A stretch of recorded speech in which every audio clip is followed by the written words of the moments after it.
বাবার মনে কষ্ট দিও না, ভালো করে দেখো ভেবে তুমি একদিন বুড়ো হবে। ভালো করে দেখো ভেবে তুমি একদিন বুড়ো হবে। সেই দিন তোমার ছেলে তোমায় সম্মান করবে না। সেই দিন তোমার ছেলে তোমায় সম্মান করবে না। তাই বলছি ছেলেরা, বাবার মনে কষ্ট দিও না। ও ছেলেরা, বাবার মনে কষ্ট দিও না। চাকরি নেই বুড়ো বাবার, বসে বসে খাচ্ছে খাবার। তাই বলে তোমরা কেউ অপমান করো না। ভালো করে দেখো ভেবে তুমি একদিন বুড়ো হবে।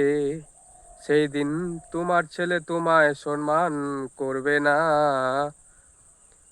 আজকে একটু অন্যরকম ভিডিও। ঠিক আছে, অসংখ্য ধন্যবাদ। ভিডিওটি ভালো লাগলে লাইক শেয়ার কমেন্ট করে পাশে থাকবেন।